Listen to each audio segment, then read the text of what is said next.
Bismillahirrahmanirrahim. Welcome back to Sheikh Khan, a YouTube channel working for the betterment of society, and I am Saeed Sheikh.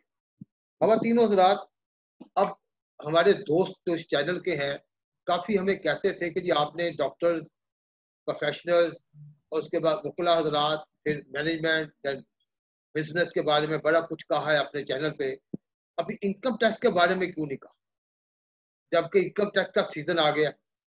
तो obviously income tax के लिए कहने के लिए हम एक तो इनकम टैक्स के सीजन का वेट कर रहे थे, टैक्स रिटर्न्स का, और फिर जाहिर है उसके बाद जब टाइम आ गया है तो I think this is now the right time कि हम आपसे आप बात करें, आपके लिए सिंप्लीफाई करने की कोशिश करेंगे income tax returns, annual income tax returns के बारे में आज हम बात करेंगे फॉर सैलरीड पर्सन। इंशाल्लाह इन द नेक्स्ट एपिसोड हम other than salary person for the business individuals की बात करें। फिर उसके बाद अगले एपिसोड में हम एओपी एंड कंपनीज के बारे में बात करें। तो ये हमने 3 एपिसोड हमने सिलेक्ट ताकि आपके लिए रिटर्न फाइलिंग किसे कहते हैं, रिटर्न फाइलिंग को समझना, और उसके लिए आपको खुद भी अगर सैलरी पर्सन है, आपका डाटा बड़ा थोड़ा है, आपकी रहनुमाई भी हम कर सकते हैं, और अगर आप समझते हैं कि आपको किसी रहनुमाई की जरूरत है वो हम लोग आपको प्रोवाइड कर सकते हैं। आज हमारे साथ अवेलेबल है यंग चार्टर्ड अकाउंटेंट जनाब Aziz Khatak, and welcome to the show Aziz Khatak sahab. आवाज आपकी कम है, आवाज कम है। Thank you very much sir. Thank you Aziz Khatak sahab, welcome to the show. हमारे आज ये व्यूअर्स को ये बताइएगा कि income tax return for salaried person, ये कौन कौन से हजरात जो हैं जो कि सैलरीड पर्सन, किस लेवल की आपकी सैलरी एनुअल इनकम होगी तो आपको अपने रिटर्न लाजमी फाइल करना। सर सैलरी इनकम आप 6 लाख से स्टार्ट होती है। 6 लाख से ज्यादा आपकी सैलरी होगी तो अपनी टैक्स रिटर्न फाइल करनी है, और सैलरी टैक्सेबल भी होगी 6 लाख से ऊपर। मतलब अगर आपकी सालाना सैलरी 6 लाख या उससे ज्यादा है तो आप सब्जेक्ट टू टैक्स हो, ऐसी बात है। ये तो थोड़ा सा बता दीजिए कि ये रिटर्न फाइल करना किसकी जिम्मेदारी है as per the income tax law. Sir इसको मैं प्रेजेंटेशन की फॉर्म में प्रेजेंट करूंगा ताकि जो लिखा हुआ होता है और बोला भी जाता है तो वो ज्यादा माइंड में। अच्छा, आपको अपने तक क्वेश्चन बता देता हूँ। Who should file the return, salary income वालों के लिए स्लैब्स क्या है जी, उसके बाद और उसके बाद जो है आपका थ्रेशोल्ड क्या है, और उन्होंने किस अपने सैलरी इनकम का रिटर्न फाइल करने के लिए कौन कौन से डॉक्यूमेंट की उनको जरूरत है होती है, ये जरा अपनी ब्रीफ फॉर्म में, ये हमारे सवाल है, आप हमें अपनी प्रेजेंटेशन की फॉर्म में बता दें। जी sir, Aziz Khatak sir, over to you. अच्छा सर, मिनिमम सैलरी जिनकी 6 लाख हो, 6 लाख से एक्सीड कर जाती है, उनको टैक्स रिटर्न फाइल करने की जरूरत होती है। और या ऐसे ऐसे टैक्स पेयर जो पिछले 2 सालों में उन पे टैक्स चार्ज हो चुका हो, या इमूवेबल प्रॉपर्टी, लैंड प्लॉट वगैरह 500 स्क्वायर यार्ड, या ये म्यूनिसिपल लिमिट में, कंटोनमेंट बोर्ड में, या इस्लामाबाद कैपिटल टेरिटरी में हो, या किसी रेटिंग एरिया में 2000 स्क्वायर फीट से ज्यादा का फ्लैट हो, या कोई इमूवेबल कोई मोटर व्हीकल जो 1000 सीसी से ज्यादा हो या 1000 तक सीसी तक हो, तो ऐसे लोगों को अगर वो बंदा बालिग हो, अगर वो 1000 सीसी की गाड़ी या उससे ज्यादा का अगर उसके नाम रजिस्टर्ड है, तब वो उसको रिटर्न फाइल करने की उसकी लायबिलिटी बनती है। ठीक है।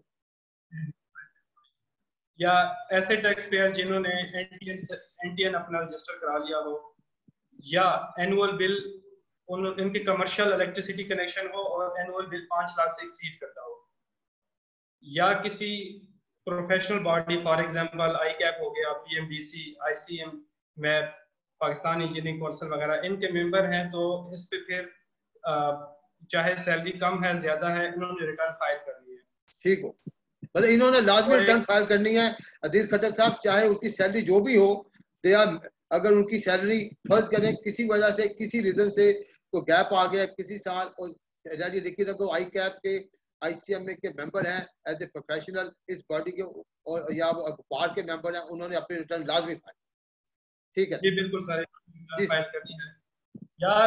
या रेजिडेंट इंडिविजुअल हो और उनकी फॉरेन इनकम 10,000 US डॉलर या उनके foreign asset 1 lakh US dollar से एक्सीड करते हो तो उन्होंने भी एक सालाना स्टेटमेंट जमा करानी होती है और साथ में एनुअल टैक्स सबमिट करानी है। तो ये सारे वो एस्पेक्ट्स हैं जो इंडिविजुअल पे अप्लाई होते हैं। इसके अलावा कंपनी नॉन प्रॉफिट ऑर्गेनाइजेशन उन्होंने तो करने हैं, उनके लिए कोई एक्सेप्शन नहीं। अच्छा, इसमें सैलरी की इसकी स्लैब्स जरा बता दीजिए कि 6 लाख तक जो है नील है और उससे बाद की स्लैब्स क्या है इनकम टैक्स की? जी, ये सैलरी स्लैब वाली बता दीजिए। हाँ जी, टैक्स स्लैब पहले ये बता दीजिए जी सर। जिनकी सैलरी 6 लाख तक है उस पे 0 टैक्स है, और फिर स्लैब 6 लाख से 12 लाख तक की है तो 6 लाख से जितनी अमाउंट एक्सीड करती है उस पर 5% टैक्स लग जाता है। और फिर 12 लाख से अगर इनकम एक्सीड कर जाती है तो सालाना आपने 30,000 का टैक्स सैलरी पे देना है, प्लस जो 12 लाख से ऊपर कोई अमाउंट है उस पे 10% एक्स्ट्रा। नेक्स्ट स्लाइड ये है कि आपके पास एविडेंस क्या है आपकी सैलरी इनकम का जो आपने इनकम टैक्स रिटर्न के साथ जमा कराना है। और सैलरी आपकी एनुअल सैलरी कैलकुलेट कहाँ से होगी? वो आपकी एनुअल सैलरी स्लिप से कैलकुलेट होगी, और आपने सालाना अपने एम्प्लॉयर से विदहोल्डिंग टैक्स सर्टिफिकेट भी लेना है जो आप एज एविडेंस रिटर्न के साथ जमा कराएंगे। ठीक है, और ये जुलाई टू जून। ठीक है। और अभी जो डेडलाइन है वो 30 सितंबर की है रिटर्न फाइल करने की इंडिविजुअल्स के लिए। मतलब कि 30 सितंबर डेडलाइन है। आज अगर 16 सितंबर है तो ये बहुत करीब टाइम है, इसलिए जल्दी से जल्दी अपने अपने डाटा को इकट्ठा करें और डाटा इकट्ठा करके ताकि आप उसके ऊपर वर्किंग तैयार करें। जी, नेक्स्ट स्लाइड। अच्छा, इस पे फिर कुछ पेनल्टीज भी हैं कि जो अब ये जो स्लाइड है ये अजीज खट्टक ने तैयार की है कि इन केस आप रिटर्न फाइल अगर ना करें विद इन ड्यू डेट तब क्या इसके ऊपर पेनल्टीज है। जी अजीज भाई। सर अभी पेनल्टीज को बढ़ा दिया गया है। अभी मिनिमम पेनल्टी भी 40,000 बनती है अगर कोई रिटर्न अपनी फाइल इंटाइटल है रिटर्न फाइल करने के लिए और अपनी रिटर्न फाइल ना करे। अच्छा जी। यहाँ पे कुछ रिलीफ दिया गया है सैलरीड इंडिविजुअल्स को कि अगर उनकी सैलरी 5 मिलियन तक है उन पे मिनिमम पेनल्टी 5,000 की होगी। इसलिए कि ये रिलीफ इसलिए है कि सैलरी इंडिविजुअल से विदहोल्डिंग टैक्स एम्प्लॉयर वैसे भी काट लेता है, तो गवर्नमेंट ट्रेजरी में टैक्स। आवाज जरा ऊंची बोले। जी जी। अच्छा, ये रिटर्न से रिलेटेड हो गया। कुछ आगे दूसरी सेक्शन 165 वगैरह, इनमें भी कुछ स्टेटमेंट रिक्वायर्ड है, तो अगर वो स्टेटमेंट भी फाइल नहीं करता इंडिविजुअल तो उन पे भी कुछ पेनल्टीज हैं।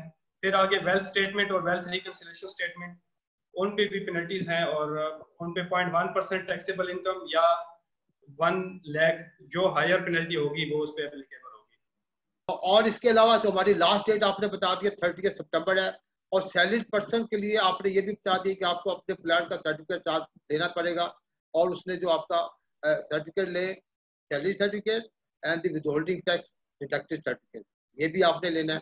फिर आपने अपने ख़वातीन हज़रात, मैं आपको बता रहा हूँ कि जब आपने अपनी रिटर्न फाइल करनी है, अपने डॉक्यूमेंट जो आपको चाहिए, सैलरी पर्सन को मिनिमम डॉक्यूमेंट जो चाहिए वो ये चाहिए कि सैलरी सर्टिफिकेट, जैसा अजीज खट्टक ने बताया, एम्प्लॉयर सर्टिफिकेट चाहिए आपने, उनके साथ अपनी बैंक स्टेटमेंट भी अपनी फाइल में जरूर लगाएं। अदर सोर्स ऑफ इनकम अगर आपके हैं वो भी आप इकट्ठे कर लें और एक अपनी पूरी फाइल बना दें। और अदर सोर्स ऑफ इनकम से अगर आपके कोई टैक्स की डिडक्शन हुई है सोर्स, वो भी आप इकट्ठी कर लें। बैंक के प्रॉफिट से कोई आपकी डिडक्शन हुई है वो कर ले लें। मोबाइल और टेलीफोनों से जो आपकी टैक्स की डिडक्शन होती है सोर्स, उसके सर्टिफिकेट इकट्ठे करने पड़ेंगे। ये वो मैं बात कर रहा हूँ जो कि मिनिमम बातें, ये जब आप इकट्ठा कर लें तो आप अपनी एक उसको रिकनसाइल कर लें, अपनी एक अकाउंट स्टेटमेंट बना लें, तो फिर आपके लिए रिटर्न बनाना या अपने अपने जो इनकम टैक्स आपके कंसल्टेंट हैं उनके पास जाना, ये डाटा लेकर आसान हो जाए। और अजीज खट्टक साहब, आप कुछ इसमें ऐड करना चाहें बताएं। बिल्कुल सर, अगर आप टाइम है तो हम इसमें मजीद भी ऐड कर सकते हैं कि इनकम टैक्स ऑर्डिनेंस में जो डिटेल में आगे है कि सैलरी में क्या इंक्लूड है। नॉर्मली ये एक्सपेक्ट किया जाता है कि सैलरी जो ग्रॉस सैलरी मिलती है वही इंक्लूड है, लेकिन इसमें सैलरी में बाकी भी कंपोनेंट्स हैं, कुछ रिक्विजिट्स, कुछ अलाउंसेस। ये जरूर बताएं, ये जरूर बताएं। जी जी। तो वो मैं फवाद हसन साहब के नोट्स हैं, उन्होंने काफी हाँ जी जी, बताएं बताएं। जो सैलरी एंड परक्विजिट्स हैं, सिर्फ वो ये इतना पार्ट जरूर बता दें कि सैलरी में क्या क्या चीज शामिल होगी। सर सैलरी में परक्विजिट्स में ये भी हो जाता है कि आपको अगर एम्प्लॉयर की तरफ से कोई हाउस कीपर मिला है, कोई ड्राइवर, मतलब किसी एम्प्लॉय की सर्विसेज मिली हैं और आपके बिहाफ पे उनको पे कर रहा है, तो ये भी आपकी सैलरी इनकम का पार्ट बनती है। इसी तरह एम्प्लॉयर ने आपके बिहाफ पे कोई पेमेंट कर दी, या आपका लोन रिपे कर दिया, या आपने किसी को आपके बिहाफ पे कोई लोन रिपेमेंट कर दिया, या आपके बिहाफ पे आपको कोई प्रॉपर्टी खरीद के दे दी, तो इन काइंड भी आपको वो पे कर सकता है कैश में। नॉर्मली तो मंथली सैलरी होती है, तो जो इन काइंड पेमेंट होती है वो भी सैलरी का पार्ट बनती है। इसके अलावा आपके बच्चों के एजुकेशनल एक्सपेंसेस अगर उन्होंने पे किए। अच्छा सर, बहुत इसके अलावा अगर कोई और चीजें आखिरी आपने रहेगी, शायद लीव प्रायर टू रिटायरमेंट शायद रहेगी, बताएं जी। अगर आपके टर्मिनल बेनिफिट्स हैं, आपको कोई ग्रेजुटी मिली है, that will also be part of, but one time gratuity वो एग्जम्प्ट है, बाद में जो मिलेगी that is part of your salary and benefit. ऐसे ही बिल्कुल सर, डिस्कस वाली चीजें काफी हैं, अगर हम इसमें डिटेल में जाते हैं तो बात लंबी हो जाती है। तो जो जरूरी चीजें हैं हम उसको डिस्कस कर लेते हैं, जैसे मेडिकल अलाउंस, एकोमोडेशन। अच्छा, लीव इनकैशमेंट एलपीआर जिसको बोलते हैं, अगर गवर्नमेंट एम्प्लॉय को मिलती है तो वो टोटली एग्जैम्प्ट है, या आर्मी के पर्सनल हो गए। आपको कन्वेंस मिली हुई है, और अगर वो पार्शली पर्सनल यूज के लिए भी है और आप पार्शली ऑफिशियल यूज के लिए भी आप करते हैं, तो जो 5% एम्प्लॉयर की कॉस्ट है वो आपका एज ए सैलरी में चार्ज होगा पर गजेट। और अगर एम्प्लॉयर ने लीज भी खरीदी हुई है, तो जो लीज की वैल्यू है लीज की कमेंसमेंट डेट पे, तो वो आपको उसका 5% चार्ज होगा एज ए इनकम में। इसी तरह आपको अकोमोडेशन दी हुई है, और उसका अकोमोडेशन अलाउंस मिल रहा है, तो वो 45% ऑफ बेसिक सैलरी, या आप वो जितने पैसे पे करने पड़ते हैं अगर आप अकोमोडेशन लेते, उसमें से जो हायर होगा वो अमाउंट टैक्सेबल होगी। या आपको रेंट फ्री अकोमोडेशन मिली हुई है तो वो 30% ऑफ बेसिक सैलरी उसका अलाउंस चार्ज होगा। Medical allowance maximum 10% of basic salary exempt है, और अगर आपको मेडिकल अलाउंस के साथ रिइंबर्समेंट की फैसिलिटी भी मिली हुई है, और वो according to the term of employment है, तो वहां पे आपको फिर एक चीज की टैक्स एग्जम्पशन मिलती है, मेडिकल अलाउंस की, जो आपको रिइंबर्समेंट होती है वो फुली टैक्सेबल हो जाती है। ठीक है। इंटरेस्ट फ्री लोन है, अगर एम्प्लॉयर ने आपको इंटरेस्ट फ्री लोन दिया हुआ है और वो 10 लाख से ज्यादा है, तो अगर वो बेंचमार्क रेट 10% से कम पे दिया हुआ है, तो जो डिफरेंस होगा वो आपकी टैक्सेबल सैलरी में इंक्लूड होगा, या अगर 0% मार्कअप पे है तो वो आपका फिर 10% पे वो टैक्स होगा।